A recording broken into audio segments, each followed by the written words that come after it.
Professor Rajiv Khanna was privy to the incredible success of stem cell transplants, saving the lives of children and people with blood cancers, only to then see the devastating results when viral complications took hold of recovering patients. He and his team was determined to find the right therapy to attack the viruses that are so common to people with suppressed immunity. This is a QIMR Berghofer Medical Research Institute podcast. I'm Clare Blake, and you're listening to BodyLab. Hi, Rajiv. So good to see you. Thanks, Claire. Now, let's start with a little more about these viruses. If you're healthy, you don't need to worry about them. That's correct. So many of these viruses we often acquire when we are a young child. And very interesting, we actually sort of live with these viruses as a healthy person. When our immune system is working perfectly, it keeps this fine balance between these viruses and our immune system. And what is remarkable is that many of these viruses we have co-evolved over millions of years. As we have evolved as humans, these viruses have evolved with us. And in some sense, many scientists, including myself, believe that these viruses teach our immune system how to fight infections. And because we have co-evolved with these viruses, they sit within our body, and some of these viruses very cleverly hide within our immune cells. For example, Epstein-Barr virus, which causes glandular fever, it sits in a very unique type of white blood cells as a silent virus. It doesn't do anything. But as soon as you compromise any part of your immune system, these white blood cells infected with these viruses starts replicating out of control, and they can cause B-cell lymphoma, which is a blood cancer. Typically in a healthy person, there will be a different type of white blood cells. We call them killer T cells. They constantly keep going around our body and checking if any of these viruses are waking up. And if they do see any hint of that, those cells, infected cells, are immediately eliminated. We are always sort of studying these immune system, how these cells are working, and that becomes a very powerful tool for us to use to develop new therapies, because we understand how these killer T cells controlling the infection, how you can manipulate those cells, and that helps us to understand, basically how the immune system is regulating these infections. For the last 15 years, you have been able to administer a therapy that you've developed. Before even 15 years, like for last 30 years, we have been studying these viruses and how our body's immune system controls these viruses. And back in early 90s, we were very first few labs in the world where we were studying particularly the Epstein-Barr virus and using healthy volunteers. Some of our own colleagues at QIMR Berghofer who would generously donate their blood, and we use that blood samples to study the immune system. So those studies actually were very critical in actually delineating what these killer T cells do in our body and how they control the infection. What is the critical parts of the virus these killer T cells are actually recognizing? We were able to use that information to then manipulate those white blood cells outside the body, the individuals, and then grow these immune cells into larger numbers so they could actually treat the patients. That was the very early, we did that work in early 2000. And since then, actually, the program has expanded from very early studies when we did initially in lung or heart and lung transplant patients. Now we have a program of dealing up to like 6 or 7 different clinical indications. We have completed 12 clinical trials, and we have 2 more running currently in the laboratory, and we're planning to do more clinical studies as well. So it's a very, very long journey, which has taken us from early understanding the immune system and then using that knowledge to then develop these sort of cell therapies to treat patients with viral complications. But it's not TGA approved? No. So the only way patients are able to access that now? Yes. So there are two or multiple modalities. What we traditionally use is the clinical trial approach. When we develop any new therapy, our first preference is to enroll patients through clinical trials. Yep. That is a regulated process that we do. In number of patients, who are critically ill and are at a very, very late stage of the disease, they often are not eligible or not compatible with the trial design. And that's this category of patient that we treat under what we call special access scheme. So patients will come to us. We will assess their eligibility. If they're suitable for trial, that will always be our first preference. That's always the case.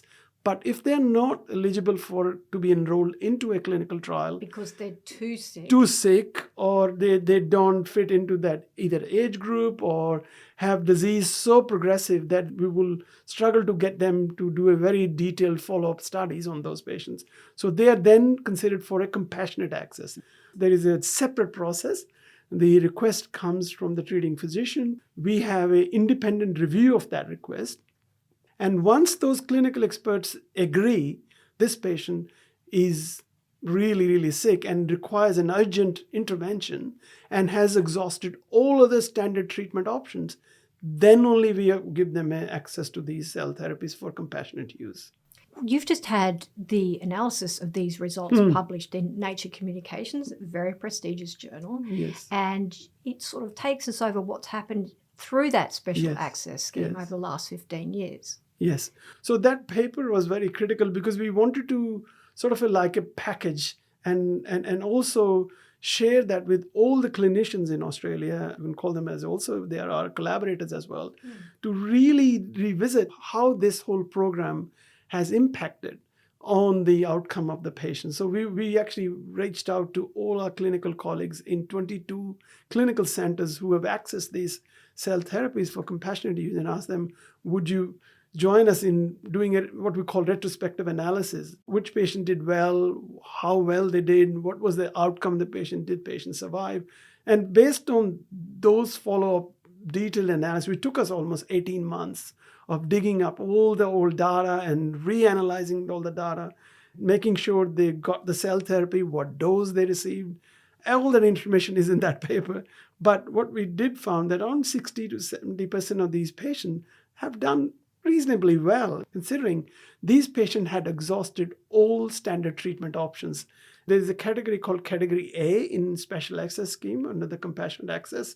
They are the most difficult patient to treat now. They have already been given antiviral drugs, all the other strategies clinicians have exhausted. We don't just give access to these sort of cell therapies for any patient. It has to be a very, very special reason. Options. Or run all out of other options. Absolutely correct. Yeah. And the success rate of that was 65%. Yes. Which is, in retrospect, it's really quite encouraging and impressive. We can even do better. I mean, that's my goal is in future.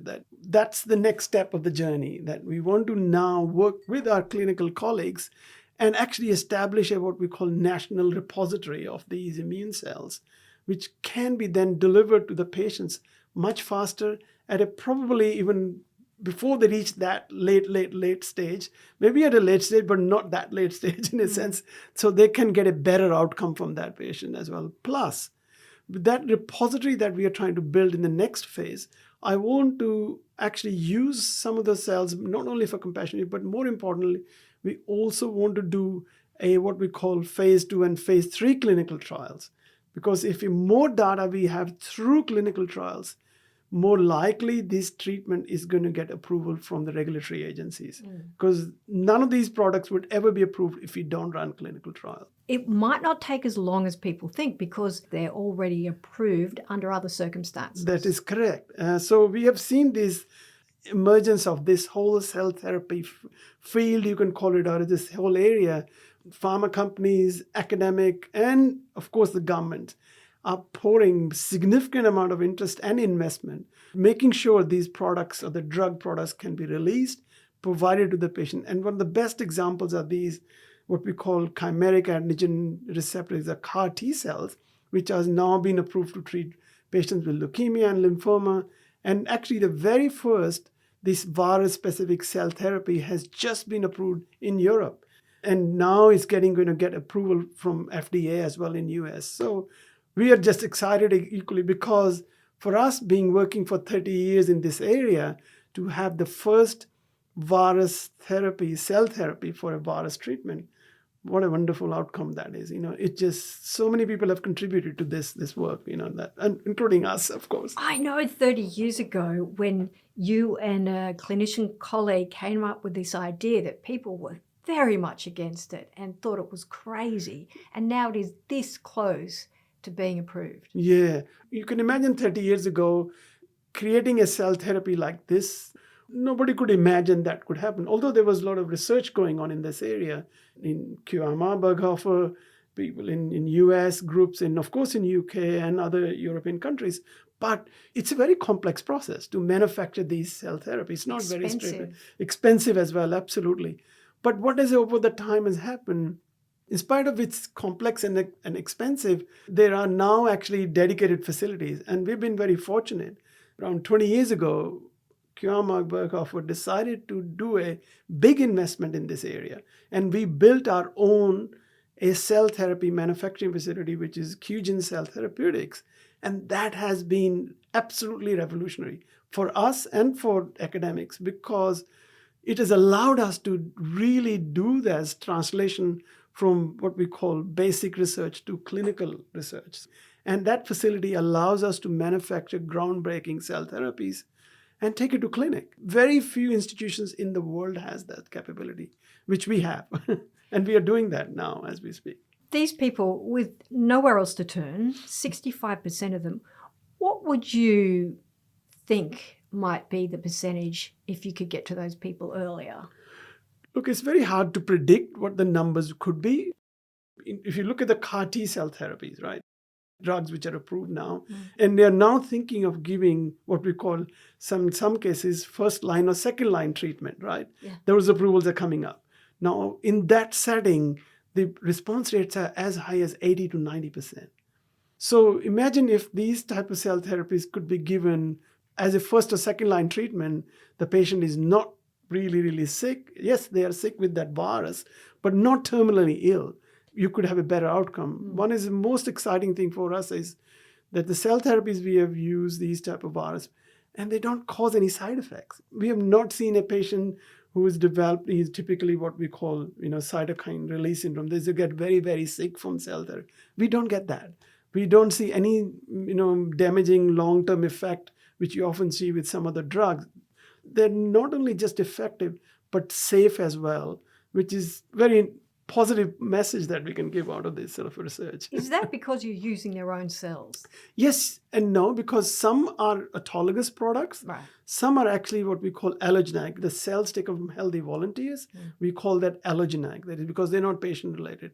But we do genetically match those cells. Right. And remarkably, the safety profile of these unrelated cells or related cells is just pretty much identical. And 20 years ago, when my colleague in UK published a paper showing that these cells can work, we just all said, how is it possible? It's not true. Like everybody thought it was just not possible. But it's absolutely true. There are now multiple clinical studies being done very clearly showing that these immune cells, when you take from a healthy person, you can put into a sick patient, they don't cause any side effects, which is absolutely remarkable and can give you clinical benefit. What an amazing. And it's sitting on the shelf, ready to go, banked cells. What more you want? There's no waiting period. That's one of the biggest thing. So when we make immune therapies or cell therapies from patient's own blood, it can take up to 6 to 8 weeks before the patient would get those cells back into their arm.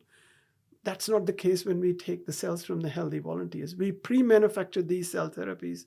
We stored these cells as a bank, and these banked cells can be shipped within 24 to 48 hours if everything is in place, like the regulatory processes and the legal processes, which often take some time. From the point of delivering the cell therapy, if the patient has all the tick marks come through, we can give the patient within 24 to 48 hours. The cells will be there in the clinic. I know how excited you get about the science, but for you, the best part is often these are young children.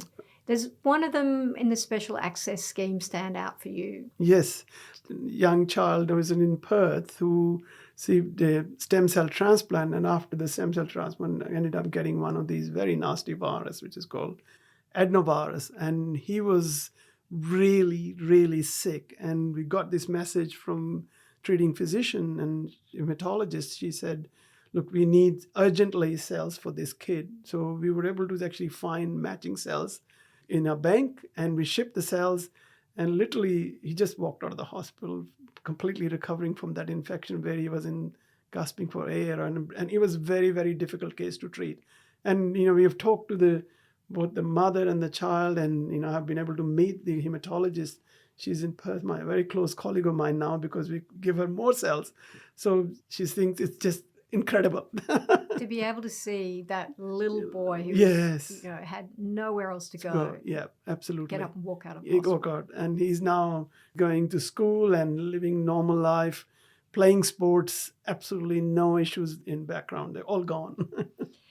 I actually bothered you for this podcast from writing a grant application to do more of this work. And it is a special access scheme. It's very expensive. Yes. And what you want to do is be able to get it to clinical trials, get it approved, and bring the price down and the access to everyone. Yes. So that is what we are doing now. We are actually collaborating with our colleagues, of course, all the clinical colleagues. We're trying to sort of propose a project plan where we will actually set up an Australian national repository of these immune cells. Of course, we'll be manufacturing at QIMR Berghofer, but you could have nodes of this bank sitting in Perth, Melbourne and Sydney and Brisbane. The patient would get these cells delivered within not 24, 48, but even few hours even. You can shorten that. But the most important part I want to do is to actually give access at no cost as well. A minimum cost or a no cost. The reason I say that, because currently then when we give the patient access to these cell therapies, the hospital has to organize small amount of money for the shipping cost and other associated costs. And imagine if we had a national scheme like that, or a repository that is pre-build all the cells, and the cells can be sit in a secure bank of cells. Won't that be wonderful? No hospital has to run around, do all the formalities of finding the funding to ship the cells. They'll be there in their hospital clinic, they can be given straight away. Yeah. It is wonderful. Congratulations. And if you'd like to find out more about Professor Rajiv Khanna and his team's work, or perhaps you'd like to donate to get this work going further where he really wants it to be, QIMRberghofer.edu.au. Thanks, Professor. Thank you. Thanks, Claire. It was a pleasure.